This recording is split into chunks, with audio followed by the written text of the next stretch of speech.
Hi all, welcome to Finding Frugal. I'm Luke. I live in the West Midlands in the UK with my partner and our two young children. This channel showcases how we apply minimalism, frugalism and simple living in order to simplify and minimise the things that don't matter to us so we can maximise the things that do. In this video, I want to talk a little bit about food, which I know is always a hot topic amongst frugal people, and just what works for us at the end of a month and going into the next month, and how we budget and use resource so we're not wasting as much and we're not spending as much. And you've got to be on top of it because it's just so easy to fall back into old habits and old traps. So one thing that works for us is we get paid on around about 25th, 26th of each calendar month. And what we do, we try not to go supermarket shopping for as long as possible. Now we do that because undoubtedly, as frugal as we are, things catch our eyes. You end up putting a few extra pounds, euros, dollars, whatever in the trolley than you were intending to do, no matter how good your willpower is, or at least we find that. So if we can stretch out the time between our supermarket shops, it means overall, over a longer period of time, we're actually less exposed to those kind of items being put into our basket, which saves money. Also, we do it because we build up a stock of food and meals each month, and I think it's very easy to forget. So I'm in our garage at the moment, and that's where we store a lot of our freezer, long-term freezer meals. And I think it's very easy, out of sight, out of mind, very easy to forget those meals and those food supplies exist. So by trying to play that game at the end of every month after payday, it stops us spending, stops us going out and consuming more, but then it makes us look at the resource we've already got to start bringing that down so it doesn't go to waste and it doesn't get forgotten about.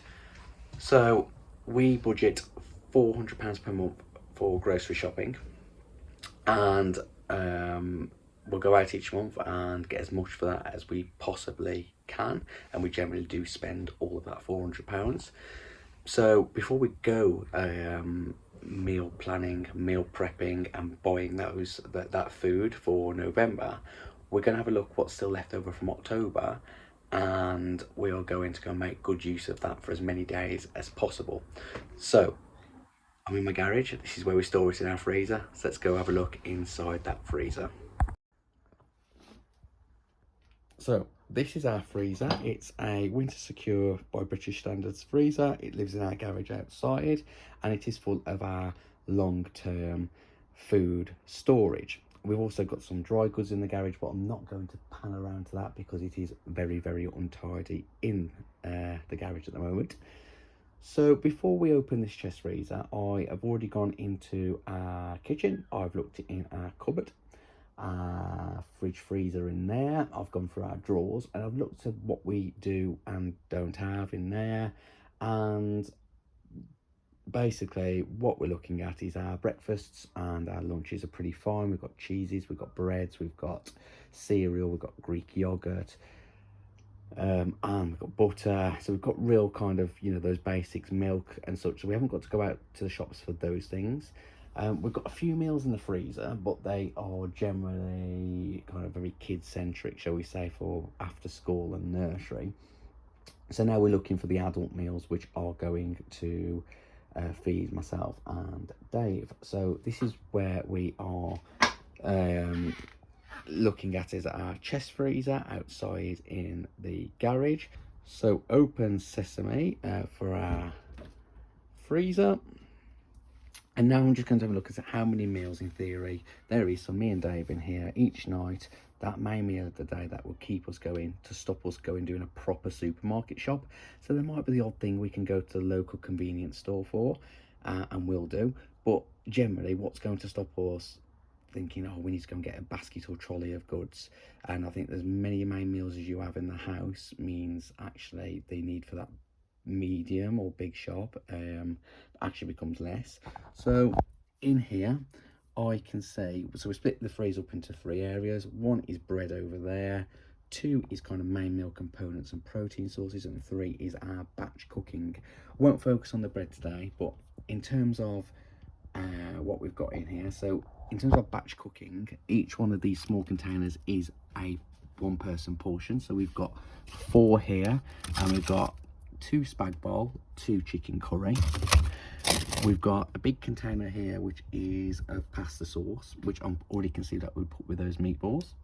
We've got 2 lots of Lebanese stew, and I know we've got 4 lots of chili underneath it. So actually there is a 6, 10, there are 12 portions here, so 6 meals for me and Dave to eat, and that's just from the batch cooking. If we are fancying something a little bit not so nutritious and healthy that we've cooked, but fancying a treat, we've got a couple of pizzas here which we would halve and have with a bit of salad or with a garlic bread, so there's another 2 meals. We've got vegan kebab meat, which I can see some pizza breads there which could make a meal. We've got burgers. We've got more meatballs underneath there. We've got lots of falafel, and we've got a few packs of sausage as well. So, you know, looking at this just really like approximately at the moment, we've probably got 10 to 12 meals quite easily made up from this freezer.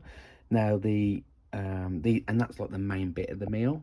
We've got you know, I've always got chips, pasta, rice, those kind, and frozen vegetables which we can put with it.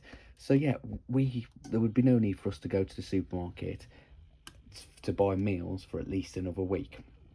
So I'm not saying I won't go to a supermarket or won't go and buy some type of food over the next few days, but I don't need to, and that's really key for frugality, because I don't have to go to a particular store and buy a particular set amount of food items today, tomorrow, even the next day after that.